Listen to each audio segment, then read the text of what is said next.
आज के इस वीडियो में मैं आपसे बात करने वाली हूँ ग्लोबल वार्मिंग के बारे में और ग्रीन हाउस इफेक्ट के बारे में। तो चलिए सबसे पहले देखते हैं कि ग्रीन हाउस इफेक्ट क्या है।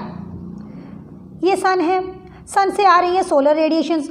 जो most of the solar radiations हैं वो आ रही है अर्थ के ऊपर। तो सबसे पहले आ रही है सोलर रेडिएशंस। सोलर रेडिएशंस जैसे ही अर्थ के ऊपर आई, अर्थ से टकराई, तो बहुत सारी रेडिएशंस को जो ये अर्थ का सरफेस है इसने ऑब्जर्व कर लिया। ओके, एब्जॉर्ब कर लिया। लेकिन कुछ रेडिएशंस का जो पार्ट है वो अर्थ सरफेस ने क्या कर लिया, रिफ्लेक्ट कर दिया।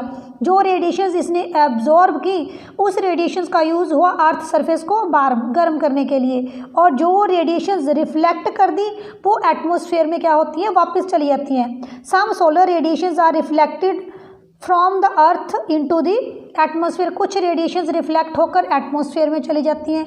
लेकिन अगर एटमॉस्फेयर में कुछ गैसेस जैसे carbon dioxide, methane, water vapour, ozone और कुछ अदर केमिकल्स जैसे क्लोरोफ्लोरोकार्बन्स प्रेजेंट हैं, तो जो ये रेडिएशंस वापस जा रही हैं वो रेडिएशंस क्या होंगे, इसी एटमॉस्फेयर में ट्रैप हो जाएंगी। और जब ट्रैप हो जाएंगी तो due to increase in carbon dioxide, जो ये कार्बन डाइऑक्साइड गैस है ये मेजर गैस है जो ग्लोबल वार्मिंग के लिए रिस्पॉन्सिबल है। जब ये रेडिएशंस वापस गई, सारी वापस नहीं जा पाई, इस एटमॉस्फेयर में ही ट्रैप हो गई। ट्रैप होने के बाद इन्होंने क्या किया कि एटमॉस्फेयर को धीरे धीरे गर्म करना स्टार्ट कर दिया। तो जो ये रेडिएशंस हैं जो ट्रैप हो जाती हैं इस एटमॉस्फेयर में, किस गैस की वजह के कारण, carbon dioxide is the main gas. इस कार्बन डाइऑक्साइड गैस की वजह के कारण तो ये एटमॉस्फेयर ग्रेजुअली धीरे धीरे गर्म हो रहा है। तो इसको हम कहते हैं global warming. Now first the definition of greenhouse effect. The warming of the earth's surface and troposphere by the gases like carbon dioxide, methane, water vapor, nitrous oxide, ozone and some other artificial chemicals like chlorofluorocarbons. जो हमारा अर्थ का atmosphere गर्म हो रहा है किसके कारण, troposphere meaning the part of atmosphere in which we live, वो हिस्सा है ट्रोपोस्फेयर जिसमें हम सब रहते हैं। तो जो अर्थ का एटमॉस्फेयर है कुछ गैसेस जिनमें कार्बन डाइऑक्साइड है, मीथेन है, वाटर वेपर है, नाइट्रस ऑक्साइड है, ओजोन है और क्लोरोफ्लोरोकार्बन्स हैं। इन सब की वजह से जो हमारा एटमॉस्फेयर धीरे धीरे गर्म हो रहा है इसको हम कहते हैं ग्रीन हाउस इफेक्ट। और ग्रीन हाउस इफेक्ट क्या है, ग्रीन हाउस इफेक्ट एक नेचुरल फिनोमिना है कि सन आएगा, सन की जो रेडिएशंस हैं वो नीचे आएंगी अर्थ के ऊपर, अर्थ के सरफेस के साथ क्या करेंगी, वो टकराएंगी, और जब टकराएंगी तो अर्थ का सरफेस क्या होगा, धीरे धीरे गर्म हो जाएगा, और कुछ एक रेडिएशंस जो हैं वो वापस रिफ्लेक्ट हो जाएंगी।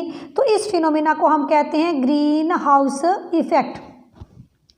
अब ग्लोबल वार्मिंग क्या है, आइए अब देखते हैं ग्लोबल वार्मिंग क्या है।